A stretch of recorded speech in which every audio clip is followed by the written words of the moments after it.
જમ્મુ કાશ્મીરના પહેલગામમાં આતંકી હુમલો થયો હતો અને આ હુમલાનો શિકાર 28 જેટલા લોકો બન્યા હતા।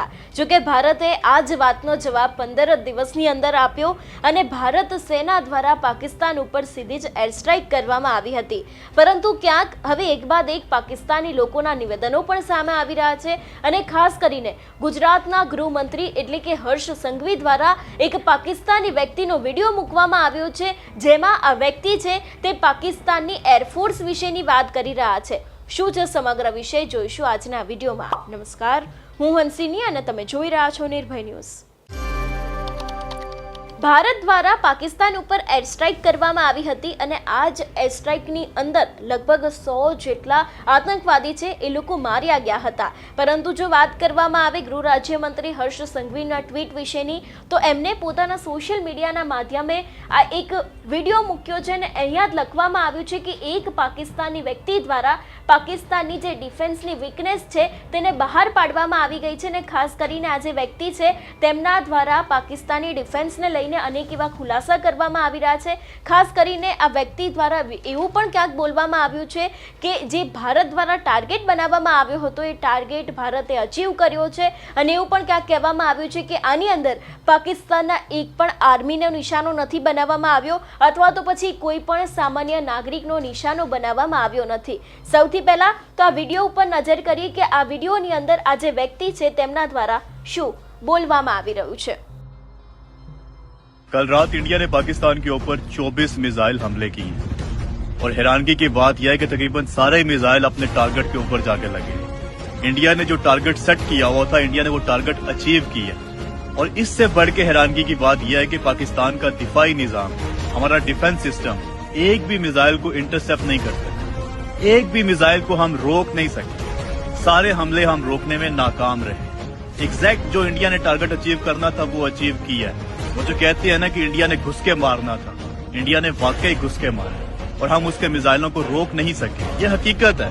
अब इसको आप ये मत कहें कि जी आप इंडिया की तारीफ कर रहे हैं, ये कर रहे हैं, वो कर रहे हैं। भाई जो हकीकत है वो हकीकत है।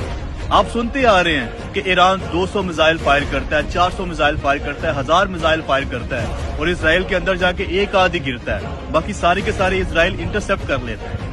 ऐसा मजबूत दिफाई निजाम है इसराइल का। लेकिन हमारे पास देख लो 24 मिसाइल छोड़े इंडिया ने और एक भी नहीं हम रोक सके। और हैरानगी की बात यह कि अभी इंडिया ने किसी फौजी तनसीबात को निशाना नहीं बनाया। अभी इंडिया ने हमारे किसी छोमनी के ऊपर, कैंट के ऊपर या किसी ऐसी हसास जगह के ऊपर अटैक नहीं किया।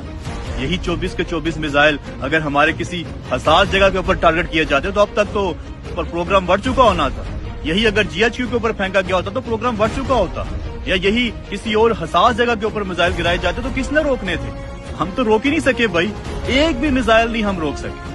दूसरी अफवाहें ये फैलाई जा रही थी सारी रात को, पाकिस्तानी मीडिया लगा हुआ था, सोशल मीडिया के ऊपर तमाम झूठ पॉलिसी लगे हुए थे, वो पाकिस्तान ने इंडिया के जहाज गिरा दिए हैं। वो सारी पिक्चर्स मैंने देखी, कोई 8 महीने पुरानी है, कोई 3 साल पुरानी है। हमने इंडिया का वो जनरल हेडक्वार्टर गिरा दिया, पता नहीं क्या गिरा दिया। वो मैंने सर्च किया, वो भी फेक न्यूज फैलाई हुई है। कोई ऐसी એટલે કે જે પ્રમાણે આપણે આ પાકિસ્તાની વ્યક્તિને સાંભળ્યા, જે વિડીયો હર્ષ સંઘવી દ્વારા પોતાના સોશિયલ મીડિયામાં શેર કરવામાં આવ્યો છે, આ વ્યક્તિ દ્વારા સીધી જ ભારતને લઈને પણ વાતચીત કરવામાં આવી છે કે જે પ્રમાણે ભારતે ટાર્ગેટ બનાવ્યો હતો એ જ પ્રમાણે ભારત દ્વારા કામ કરવામાં આવ્યું હતું। એટલું જ નહીં, ક્યાંક તેમના દ્વારા જ ખુલાસો કરવામાં આવ્યો છે કે ભારત દ્વારા પાકિસ્તાનના કોઈ પણ એક નાગરિકને અથવા તો પછી પાકિસ્તાનમાં આવેલા જેટલી પણ આર્મી છે એ લોકોને બિલકુલ ટાર્ગેટ કરવામાં આવ્યો નથી। એટલે ખાસ કરીને આપણે ગઈકાલે પણ જોયું હતું કે જે પાકિસ્તાની નાપાક હરકત છે તે પણ સામે આવી છે। તેમણે જમ્મુ કાશ્મીરના લોકલ અનેક એવા વિસ્તાર છે એની અંદર ગોળીબાર કર્યો હતો અને આ જ ગોળીબારની અંદર 15 જેટલા ભારતીય નાગરિક છે એ લોકો મરી ગયા હતા। એટલે ખાસ કરીને અત્યારે હાલ પાકિસ્તાનના લોકો દ્વારા જ આ હુમલાને લઈને અનેક એવા ખુલાસા કરવામાં આવી રહ્યા છે। તમારું શું માનવું છે આ વિષયને લઈને અમને કમેન્ટ કરીને ચોક્કસથી જણાવજો। તેની સાથે જ અમારી ચેનલ નિર્ભય ન્યૂઝને લાઇક, શેર અને સબસ્ક્રાઇબ કરવાનું ભૂલશો નહીં। નમસ્કાર।